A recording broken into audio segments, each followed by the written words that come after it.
Whoa, whoa, whoa, whoa, what's going on? This is your boy Big Rich, and welcome to DeeDot's Producers Corner Audio Engineering Video Tutorial Episode 3.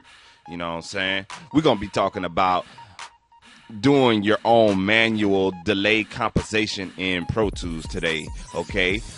Before I get into the tutorial though, real quick, you know what I'm saying, give a shout out to the cast of DeeDot's Producers Corner, the host, DeeDot, the co-host Trey, and me myself, Big Rich. You know what I'm saying? You can follow our host on Twitter at DeeDot81. You know what I'm saying? You can follow our co-host, our other co-host Trey, on Twitter at Nuance World LLC. You know what I'm saying? You can follow me on Twitter at Big Rich. You know what I'm saying? So that's what it is right there. And also you can follow Icebreaker Radio at Icebreaker Radio. Pretty simple, you know what I'm saying? All lowercase, you know what I'm saying? ICEBREAKERRADIO. Acting like I can't spell and stuff like that, you know what I'm saying? For sure. Let's get back into tutorial. I know my videos be so long, 20 minutes long, but this one's gonna be real short, you know what I'm saying? So we're gonna cut all the BS. I'm gonna let the screen talk, you know what I'm talking about? So first things first, you know what I'm saying? When you're in Pro Tools, a lot of times when you finish mixing down, you have a lot of delay compensation going on, and pretty much what it is, and I'm gonna give it to you in layman terms. I'm not gonna give it to you in a technical type term. You understand what I'm saying? Pretty much what it is that each of your tracks have delay samples on them. So let's just say you're using a plugin, right? Okay, and we're gonna take aux 1. It pretty much has a very CPU heavy plug-in on it, so you got to plug in on all your tracks and stuff like that. Well, little that you know of, when you bounce all your tracks down, depending on how much delay samples on each track, you know what I'm saying, the audio is gonna be off by a small fraction of a time, you know what I'm saying, which is called delay samples. So you have to line all of this up, and the reason why you have to line all of this up, because we're working digitally. Now, if you was working in the analog console world or working in the analog world, you know what I'm saying, you wouldn't have this problem, because everything is not in ones and zeros. You understand what I'm saying?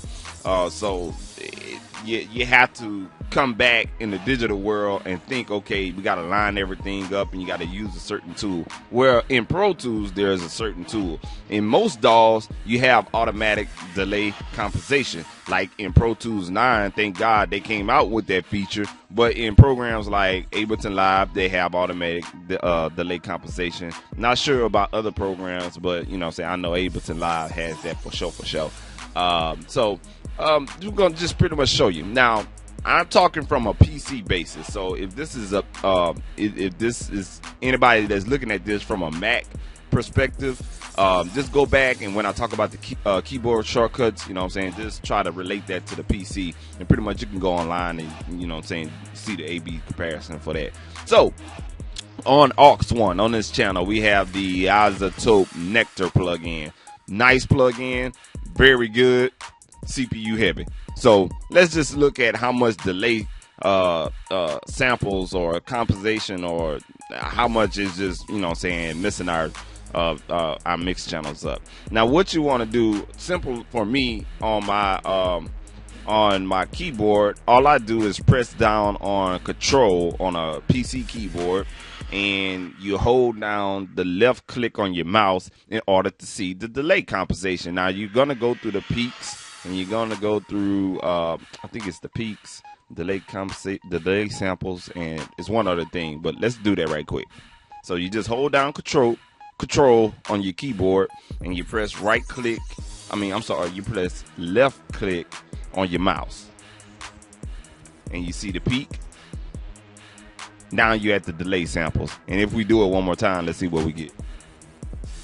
Go back to the volume. So it's just 3 functions where you can actually view what you're seeing right here on the I call them LED displays, but they just the displays for the volume, the peaks, and the delay samples on this particular track. So let's go back to the delay samples. All right, now you see we are at 784 delay samples. or you could pretty much say, I want to say, if somebody can correct me watching this video, I want to say they're in milliseconds. You know what I'm saying? So 784 milliseconds this track is behind all the rest of the audio. Okay, now let's slide over here to the first track on the stereo track, and what we're gonna do is we're gonna change all the tracks to see the delay samples. And pretty much what you do on a PC is you hold down Control, then Alt, and then left click on the volume display, and it's gonna change all your tracks. Okay, so let's do that. Hold it down on Control, then Alt, and left click. Okay, we see all our peaks, and we're at our delay samples.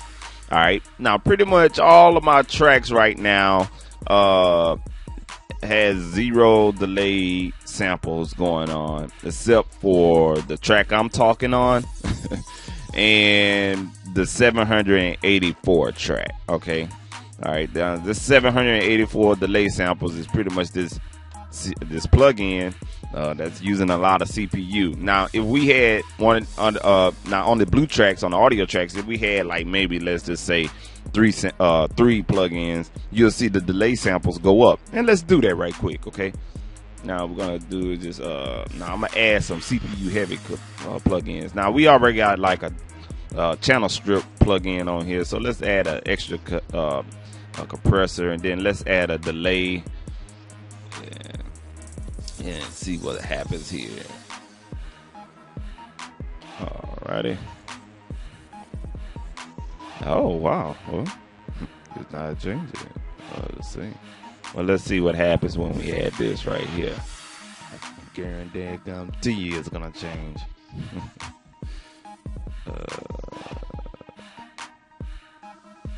Boom, right there. You know what I'm saying? For the most part, plugins are not going to take up too much of your delay compensation, but you got some plugins that's real heavy on the processing power. So we have 4 plugins stacked. Then we want to finish it off with the Isotope Nectar plugin, and you see right here clearly it bumped our samples up to 784. Now we could just take that off, and you'll see the delay samples compensated, and it goes back to 0. So you can use this plugin, and this plugin all on one track, and we good to go. It's not gonna delay our audio from everyone else, or should I say all the audio in the session right here. Now what you do is, now the trick of this is to line up all the rest of your tracks to aux1. Okay, again, the trick of this is to line up all the rest of your tracks to track 1. The reason for that is because you want to make sure that all your tracks has the same type of delay samples, you know what I'm saying, as aux1. And let me reiterate that one more time. Okay, let's just say aux1 is a tall building, okay, and it blocks off. It's pretty much a tall building, but you want all your buildings to be the same as aux1. So what you're gonna do? You're gonna make all your buildings the same size as the tallest building, right? Pretty much, that's what it's gonna be. So we're gonna change all these tracks, delay samples from 0 to 784 to match up with aux1, so everything is moving along at the same time.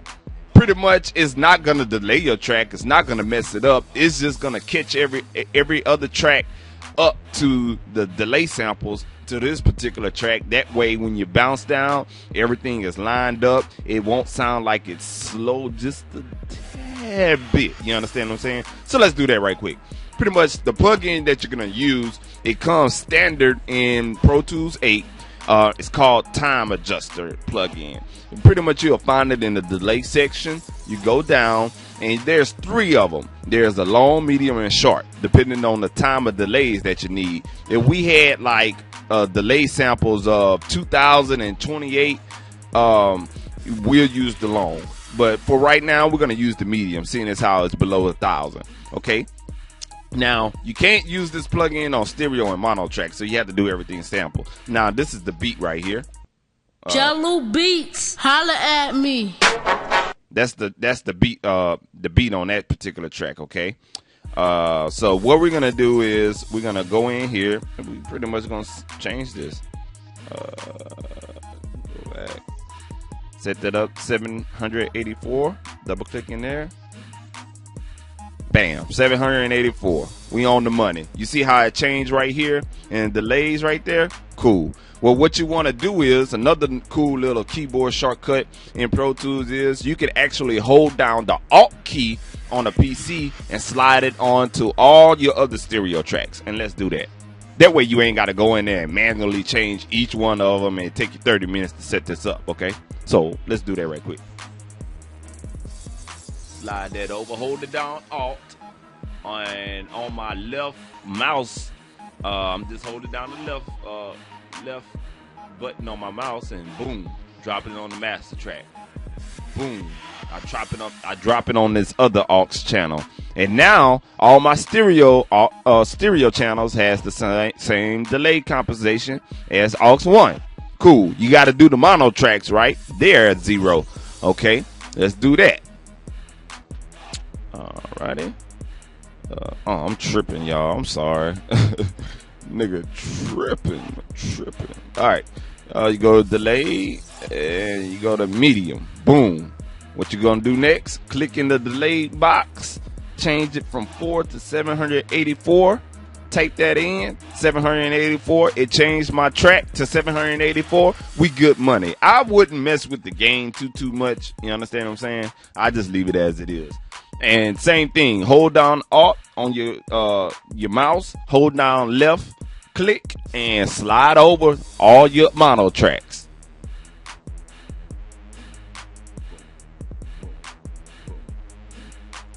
Boom, boom, boom. And we good money. And you notice my voice is starting to get a little sample delayed. I sound a little delayed. And that's the reason is because all my tracks are 784 samples. But this track right here is this track I'm talking on is 72 samples. So I sound a little delayed. I sound behind. Watch what I do when I take this time adjuster plug-in and slide it on my track. Oh, I'm sorry. Gotta do a mono one. And hey, you know what I'm saying? I'm caught back up. I sound like I'm on point and everything like that. But the reason why I sound delayed is because my playback engine, I need to adjust the hardware buffer from 256 and let's just move that up to 512. Now it sound okay. All right, cool. And you hear a little delay, but that's all good. That's pretty much it, man. That's what you do. You know what I'm saying? And we got to adjust this at the same time. So, you know what I'm saying? Okay, now we just at the 784, but you see right here, my delay is at 856. If you run into that problem, just take your little slider delay knob and adjust it down, and you're gonna see right here where right there 784, but on this plugin it says 712. So that's pretty much it, folks. You know what I'm saying? A little short 13-minute video about delay compensation manually in Pro Tools 8, man. You know what I'm saying? If you got any questions about this, man, hit me up on Twitter and follow me on Twitter at Big Rich. You know what I'm saying? Email me at coxbeats08@gmail.com, or if you want to call or text me, you can text or call 832-713-6497. This is your boy Big Rich with DeeDot's Producers Corner. I holla at you later. I know I sound a little screwed up, but it's all good. See you on episode 4. Peace.